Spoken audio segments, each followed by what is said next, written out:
안녕하세요. 고라이키의 고라니입니다. 오늘 다룰 인물은 재직 당시 부패 정치를 저지르며 자신의 뒷주머니를 두둑히 채웠지만 자국 군대를 개선시켜 현재 우크라이나가 러시아를 상대로 지금까지 선전할 수 있게 만들어 부패 강병, 애국노라 불리우는 한 인물에 대해 알아보도록 하겠습니다. 바로 우크라이나의 전 대통령 페트로 포로셴코입니다.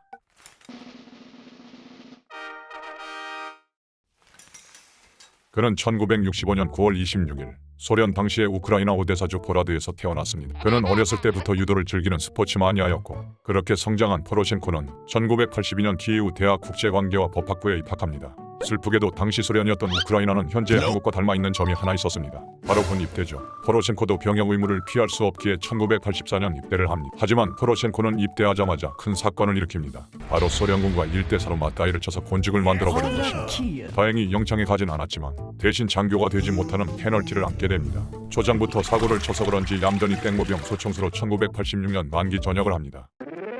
제대 후 1989년 대학을 졸업한 페트로 포로셴코는 비즈니스 세계에 발을 들이게 됩니다. 1993년에는 어파먼드스란 지주회사의 CEO까지 올라가는 쾌거를 이룬 이후 그는 카카오 무역 사업에 흥미를 느껴 1996년에 자기 이름을 따서 로젠이라는 회사를 설립합니다. 로젠은 이후 승승장구하여 우크라이나를 넘어 동유럽에서 가장 큰 제과 기업으로 거듭난 이후 사업의 성공으로 제과 분야만이 아니라 자동차, 버스 공장, 조선소와 TV 채널도 인수하는 기업을 토하지만 한계를 느꼈는지 2012년 주력 사업인 제과 분야만 남기고 매각합니다. 포로셴코는 비즈니스를 하며 자연스레 영어를 능숙하게 구사하게 되었는데 이는 나중에 정치인이 되어 서방과 교류할 때 큰 자산이 됩니다.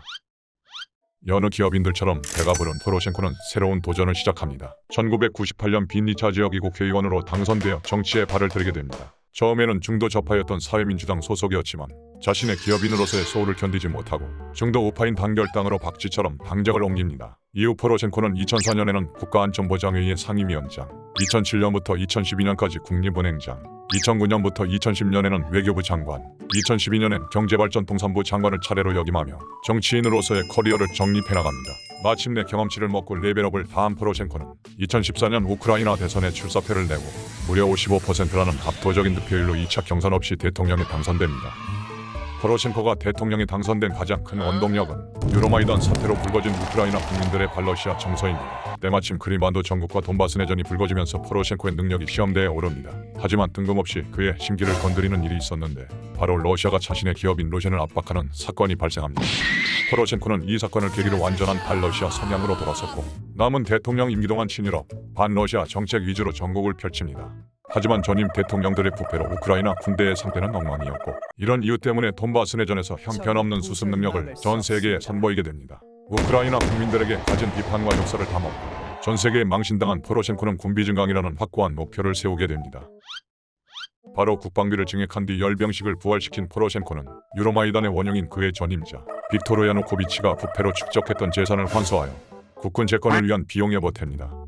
우크라이나 군사력 약화의 최대 원흉은 야누코비치였는데 질러 성향 대통령답게 기존의 징병제를 폐지하고 군 규모를 절반으로 축소시켰습니다. 포로셴코는 이 징병제를 부활시키고 병사수를 다시 확보하기에 이릅니다. 또한 병사의 숫자뿐만이 아니라 2014년부터 주유럽에 주둔해 있는 미국, 나토군과 군사훈련을 통해 동부 반군에 대비합니다. 당연하게도 무기가 군사력에서 차지하는 비중이 매우 크기 때문에 포로셴코는 여기서 그치지 않고 무기 개발에도 힘을 쏟고 미국의 백악관과 미의회를 방문하여 러시아에 대비한 군사적 지원을 요청합니다. 하지만 당시 미국의 대통령이었던 버락 오바마는 방탄복, 전투식량, 통신장비 같은 비살상 무기만을 지원해주는 미적지근한 반응을 보입니다. 다행히 도널드 트럼프 정권에서 이 노력은 결실을 맺어 FGM-148 제블린 미사일 등을 구매하며 여러 지원을 받게 됩니다. 군대 개선을 위한 그의 노력은 여기에 그치지 않았습니다. 전투식량도 개선해서 21세기에도 불구하고 깡통에 불을 지펴서 식량을 조리해야 하는 소련과 러시아식에서 네트로트를 사용하는 나토 방식으로 바꾸고 초콜릿을 지급하는 등 여러 노력을 기울입니다. 여기서 포로셴코는 초콜릿을 자신의 회사를 통해 보급하면서 뒷돈으로 상당수의 금액을 자신의 뒷주머니에 챙기게 됩니다. 포로셴코는 여기서 그치지 않고 키이우-오데사 고속도로를 건설하며 또 다른 착복을 저지릅니다. 그 결과 인터체인지는 허허벌판에 마치우턴 차선을 방불케 하며 신호등 없는 교차로로 바꿔버리고 새로운 도로를 포장하기 위해 기존의 국도를 끊고 고속도로 한가운데에 횡단보도가 있을 정도로 엉망으로 건설합니다. 그나마 다행인 점은 포로셴코의 못 말리는 반러시아 성향 덕분에 유럽 방향이었던 후방 쪽은 적어도 대충이나마 완공했지만 러시아와 벨라루스 방향도로는 수리마저 하지 않고 방치해 두었습니다. 하지만 연이은 포로셴코의 부패 행각은 여기에서 그치지 않습니다. 증액한 국방비를 러시아의 올리가르히를 통해 러시아 무기를 밀수한 뒤 자국 방산업체의 고액으로 되팔이를 한 사건.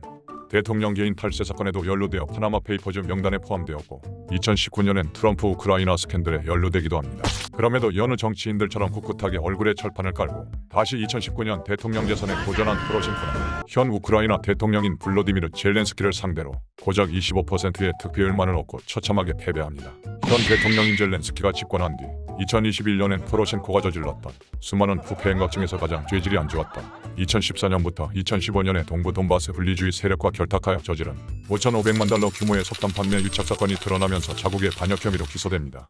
그렇게 포로셴코는 자기에게 그나마 좋게 남아있던 국방, 안보에 힘쓴 전직 대통령이라는 이미지마저 박살이 납니다. 젤렌스키 정권은 2021년 12월 포로셴코에게 체포영장을 발부하고 부의 재산을 동결시켜버리는데 이 소식을 들은 포로셴코는 폴란드로 빤스런을 하게 됩니다.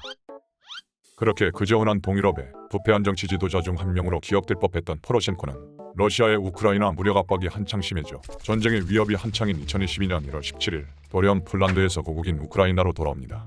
당연히 귀국하자마자 우크라이나 정부는 이틀 후 바로 구속영장 여부를 심사하지만 우크라이나의 형사법 문제로 구속영장은 기각이 됩니다. 하지만 여권을 압수해서 국외도주만 불가능하게끔 조치를 취합니다. 이에 포로셴코는 젤렌스키가 우크라이나 경제 침체와 코로나19 방역 실패의 방패막이로 자신을 이용하려는 거라 항변을 합니다. 그리고 2022년 2월 14일 러시아의 우크라이나 침공이 시작됩니다. 사람들은 부패한 자국의 다른 정치인 부호들처럼 포로셴코도 국외로 도망칠 거라는 예상을 합니다. 하지만 그는 모두의 예상을 깨고 국내에 남아있기로 결심합니다. 도망가지 않고 항전을 위해 자신의 지지자들과 민병대를 모집하기 시작합니다. 그는 사업 당시 배웠던 유창한 영어 실력으로 CNN 같은 서방 방송국과 꾸준히 인터뷰를 하며 자국의 어려운 상황을 널리 알리고 해외의 지원을 촉구하는 메시지를 보내고 현 대통령인 젤렌스키의 대러시아 여론전을 지원합니다. 그뿐만 아니라 자신이 사업과 부패 정치로 축적해서 공쳐놓은 재산으로 전투를 위한 소총들과 전투 장비를 구입한 뒤 대원들에게 보급합니다. 심지어 자신이 모집한 한민병대원이 전쟁 중 결혼식을 열자 그 부부의 축의금 대신 남편이 소속한 대대에 방탄복을 선물하기도 하고 최근에는 수송용 트럭 다수를 기부하기도 합니다. 이런 노력이 결실을 맺었는지 포로셴코의 부대는 러시아의 헬기를 격추하고 탱크를 파괴하는 등의 혁혁한 전과들을 세우기 시작합니다. 뿐만 아니라 젤렌스키가 지휘하는 우크라이나 국군에게 방해가 될까봐 민병대의 전투 동선을 국군과 동떨어지게 하여 이동과 전투를 하고 자신의 민병대원들 중 일부는 우크라이나 정규군으로 편입시켜 젤렌스키를 배려해줍니다. 이젠 아예 젤렌스키에 대해 러시아 결사항전선언에 포로셴코가 지지를 보내는 인터뷰나 포로셴코가 보낸 공동전선 형성 제안도 젤렌스키가 받아들여 과거의 앙금을 푸는 걸 볼 수 있습니다. 그가 전 대통령으로서 저질렀던 과거의 정책과 부패들도 우크라이나 러시아 전쟁이 발발하자 이상한 부분들에서 현재 재평가받고 있습니다. 과거 군비를 증강했기에 최근 벌어진 키이우 전투에서도 우크라이나 국군이 방어에 성공할 수 있는 기반이 되었고 자체 개발한 R-360 넵튠 미사일은 러시아의 기함인 모스크바우를 침몰시키는 기염을 토합니다. 키이우 오데사 고속도로 건설 시 유럽 쪽은 연결하고 러시아, 벨라루스 방향은 방치해서 러시아군의 진군을 늦추는 원인이 되었습니다. 포로셴코가 올리가르히를 통해 러시아의 중고 무기를 구입해서 착복한 행위도 결과론적으로 현재 러시아군의 비축 창고를 털어버린 셈이 되었기 때문입니다. 페트로 포로셴코란 인물을 정리해보자면 굉장히 복합적이고 입체적인 인간상이라 말할 수 있을 것 같습니다. 자수성가한 성공한 기업가, 부패한 정치인임에도 러시아의 압박에 자국이 몰락할 거라 예측하던 특권층들이 나라를 버리고 도망갈 때 오히려 포로셴코는 그들과 반대로 자국으로 돌아와 자신의 자녀들만 해외에 도피시킨 후 자신은 총알이 빗발치는 최전방에서 현재까지 결사항전을 치르고 있습니다. 또한 지금까지 착복한 재산을 전투에 필요한 장비를 구입하는 데 사용하여 사회에 다시 환원하는 등 정말 한치 앞을 예상하기 어려운 인물임에는 틀림이 없습니다. 그 모습을 보고 본국인 우크라이나뿐만이 아니라 한국에서도 포로셴코의 인기가 상승하여 혹자는 이를 보고 내가 털어먹을 나라는 내가 지킨다, 부패강병, 비리원카, 애국노라는 별명들을 붙여주고 그의 회사인 로젠의 초콜릿 매출이 덩달아 증가하는 진풍경을 볼 수 있습니다. 그의 진심이 다시 정치판에 재기하기 위한 계산된 행동이던 자신의 기업인 로젠을 지키기 위한 것이던 정말로 러시아를 증오해서 생긴 동기이던 간에 애국을 위해 그의 목숨을 바치면서 진정으로 전장에 뛰어들었다는 사실은 변하지 않습니다. 영상이 재미있고 유익하셨으면 구독과 좋아요, 알림 설정 부탁드리며 지금까지 고라위키의 고란이었습니다. 감사합니다. 기획